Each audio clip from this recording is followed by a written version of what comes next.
Speaker of the House, Mike Johnson, joins me now. Speaker Johnson, it's really a pleasure to have you. You just heard from President Biden, and he said the American people dissent, I dissent. What say you? Kayleigh, what we're seeing tonight is despicable and it is dangerous. The president has been trying to undermine our legal system. First, they weaponized the Department of Justice to go after his chief political opponent, which, of course, is Donald Trump. And now, when it doesn't work the way they planned it, the way they designed it, when the law gets in the way of what they're trying to do, now he's trying to undermine the Supreme Court itself. It truly is an unprecedented moment in American history. And it's at a dangerous time. You know, President Biden showed the country that he is unfit to continue to serve in office. He does not have the capacity and the mental acuity to do it. And he's so desperate, now that everybody has seen that he's willing to turn on the system of justice itself. It's really a remarkable evening. Everything that we're watching is remarkable. You know, Speaker Johnson, your Democratic counterpart, Hakeem Jeffries, had a really curious quote. He talked about the extreme far-right justices being brought into compliance. What does that mean? I have no idea. Look, there's all sorts of hyperbole tonight and just this fantastical, these hypotheticals they've made up. Future presidents are going to turn into assassins and all the rest. It's madness. Listen, remember this. The president and the vice president are the only two offices in our constitutional system that are elected by all the people. No one who is elected to that office is going to be prone to this kind of crazy criminal activity. What the court is saying here follows common sense and, of course, our Constitution as well. You have to have the president with the ability to make difficult decisions hourly, daily, and not be worried about rogue prosecutors going after them at some point in the future. I mean, the president can't operate if he has that kind of sword of Damocles hanging over his head. And that's very simply what the court ruled today. It should have been 9-0. It was only 6-3. And the liberal justices are playing along with the charade. I really do think it's a scary thing for them to undermine the court itself. Speaker Johnson, in the wake of the debate performance from President Biden Thursday, you made these comments on the Hill. Let's listen.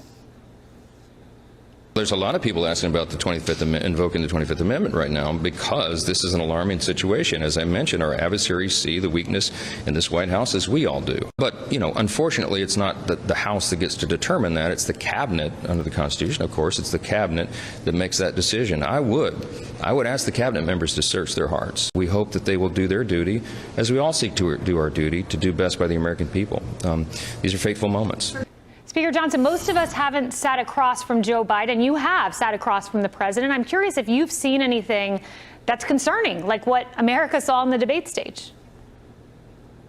I have, and I've tried to be judicious about this. I've not gone and done press conferences about private conversations because, frankly, Kayleigh, it's been very alarming to me. Now, some of these exchanges have been reported because other persons knew about our conversations, but I've been concerned about what our adversaries see.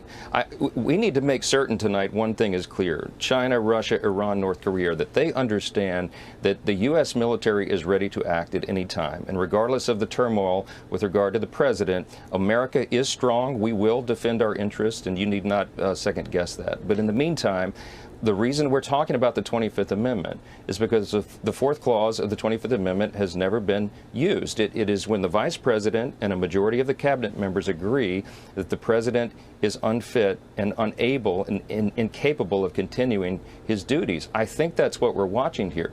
Unless the president is reading off a teleprompter, I don't think he's capable of making these big decisions, and that is something that should alarm all of us, and it's something that we need to be talking about. I think people are privately murmuring about this, but I think desperate times call for desperate measures, and we may well be at that moment.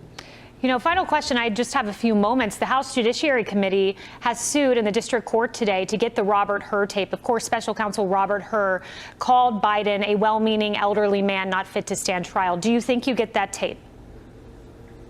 We need that tape desperately. That audio tape will confirm what all of us know. The reason they've been hiding it without any valid legal reason is because they didn't want us to see what we all saw on display last Thursday night at that debate.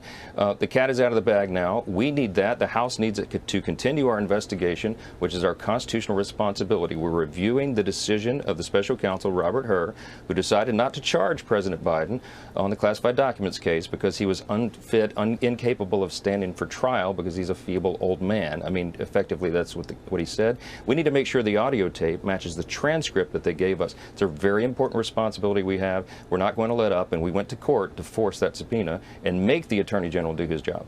Speaker of the House, Mike Johnson, always a pleasure. Thank you.